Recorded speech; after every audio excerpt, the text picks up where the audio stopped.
Il était une fois, dans un petit village niché au creux des montagnes, un comptable pas comme les autres. Du nom de Barnabé Ledru, ce quadragénaire au teint cireux et aux lunettes rondes, se cachait derrière une apparence banale. En surface, il était un homme comme tous les autres, avec une passion inavouée pour les chiffres et un plaisir coupable à remplir des formulaires fiscaux. Mais ce que personne ne savait, c'est que Barnabé n'était pas qu'un simple comptable. Il était en réalité un démon, un véritable esprit malfaisant, ayant troqué la fournaise infernale pour les bureaux feutrés des impôts. Né, il y a des millénaires au cœur de l'enfer, Barnabé avait trouvé une nouvelle vocation au service de l'administration fiscale. Là où d'autres démons se contentaient de tourmenter les âmes damnées avec des tridents et des marmites bouillonnantes, lui, il préférait la torture psychologique, les audits surprises, les contrôles fiscaux et les redressements judiciaires. À ses yeux, rien n'était plus jouissif que de plonger ses victimes dans les affres du désespoir bureaucratique, là où chaque chiffre mal placé, chaque déclaration incomplète se transformait en un cauchemar sans fin. Dans ce village en particulier, où tout le monde le connaissait comme « Monsieur Ledru », le gentil comptable, Barnabé avait su tisser une toile invisible mais terrifiante. Chaque année, à l'approche de la saison des impôts, les villageois commençaient à ressentir une étrange nervosité. C'était comme si une ombre invisible planait au-dessus de leur tête, une menace sourde, sans qu'ils puissent en identifier la source. Les jours qui précédaient le dépôt des déclarations étaient marqués par des incidents étranges. Des factures se volatilisaient mystérieusement, des logiciels de comptabilité plantaient sans raison, et pire encore, des montants en euros se transformaient en chiffres cabalistiques, semblant danser sous les yeux ébahis des contribuables. Mais ces incidents n'étaient que des amuse-bouches pour Barnabé, un prélude au festin de terreur qu'il préparait avec soin. Car, voyez-vous, Barnabé n'était pas seulement un comptable zélé. Il avait un destin bien plus sombre, collecter les âmes. Il avait découvert qu'en manipulant les déclarations fiscales avec habileté, il pouvait insidieusement prendre possession des âmes des contribuables. Chaque erreur, chaque omission devenait un filin de soie noire, s'enroulant autour de l'esprit de sa victime, l'alliant à lui pour l'éternité. Le plan de Barnabé était presque parfait. Presque, car il lui manquait un dernier ingrédient, une âme pure, une âme sans tache, celle qui lui permettrait de compléter son œuvre maléfique. Et cette âme, il la trouva en la personne de Mathilde, une jeune femme de 26 ans, bénévole au sein de l'église du village.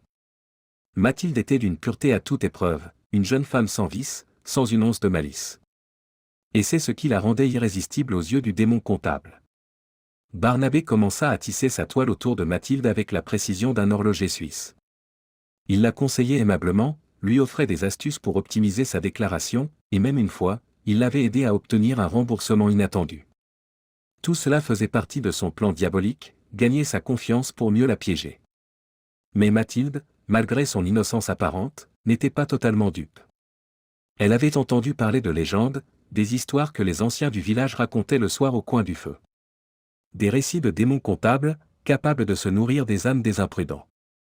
Alors, un soir, en rangeant ses papiers fiscaux, elle tomba sur un vieux grimoire de la bibliothèque de son père, un livre poussiéreux qui parlait de rituels oubliés et de créatures infernales. En feuilletant ces pages jaunies, Mathilde comprit que Barnabé n'était pas qu'un simple comptable zélé. Elle entreprit alors de déjouer les plans du démon, en secret. Elle modifiait légèrement ses déclarations, ajoutant des erreurs volontairement, mais en prenant soin de les rectifier à la dernière minute. Chaque fois, elle observait Barnabé, qui semblait agité, frustré que ses fils noirs ne puissent se nouer comme il le souhaitait. Puis vint le grand jour. La date limite pour déposer les déclarations fiscales approchait, et Barnabé sentait l'excitation monter en lui. Mathilde, de son côté, avait préparé un plan audacieux. Le soir même où elle devait finaliser sa déclaration, elle convia Barnabé à dîner chez elle, prétextant une dernière vérification. Ce que le démon ignorait, c'est que Mathilde avait tracé un cercle de sel autour de la table, dissimulé sous le tapis. Alors que Barnabé s'installait avec son sourire carnassier, Mathilde referma le cercle avec une poignée de sel, emprisonnant ainsi le démon. Immédiatement, la véritable nature de Barnabé se révéla. Ses yeux se teintèrent de rouge, sa peau se craquela, laissant apparaître une fumée noire. Il tenta de s'échapper, mais le cercle le retenait prisonnier. Mathilde récita alors les incantations qu'elle avait apprises dans le grimoire. Une lumière intense envahit la pièce, et un hurlement inhumain résonna dans toute la maison. Barnabé, terrifié, comprit que son heure était venue. Le cercle de sel, combiné au pouvoir du grimoire, le renvoyait dans les profondeurs de l'enfer, d'où il ne reviendrait jamais. Le lendemain, Les villageois retrouvèrent Mathilde chez elle, assise tranquillement à sa table, un sourire paisible sur le visage. De Barnabé, il ne restait aucune trace. Quant aux déclarations fiscales du village, elles furent miraculeusement exemptes d'erreur cette année-là, comme si une malédiction avait été levée. Et depuis ce jour, chaque année, à l'approche de la saison des impôts, une légende circule dans le village. On raconte qu'un démon comptable rôdait autrefois, collectant des âmes au lieu des taxes, mais qu'une jeune femme courageuse l'avait banni pour toujours. Les anciens disent qu'on peut encore entendre, certains soirs, le hurlement du démon, emporté par le vent des montagnes. Mais ce n'est qu'une légende, n'est-ce pas? On raconte qu'à chaque fin d'année fiscale, un étrange phénomène se produit au village. Ceux qui sont tentés de frauder, de contourner les règles, voient leurs formulaires se remplir d'eux-mêmes, de manière à ce qu'ils paient exactement ce qu'ils doivent, ni plus ni moins. Les plus anciens disent que c'est l'œuvre de Mathilde, veillant toujours sur les siens, tandis que d'autres, plus superstitieux, croient que c'est Barnabé, le démon comptable, qui continue de jouer avec les chiffres, mais cette fois, pour s'assurer que personne ne puisse échapper à sa vigilance.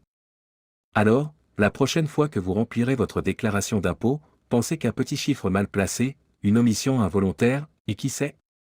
Peut-être entendrez-vous, dans le silence de votre bureau, un léger ricanement, comme un écho venu d'un autre monde. Soyez donc vigilants, et surtout, gardez vos formulaires en ordre. Car si le fisc ne vous attrape pas, Barnabé, lui, pourrait bien être de retour.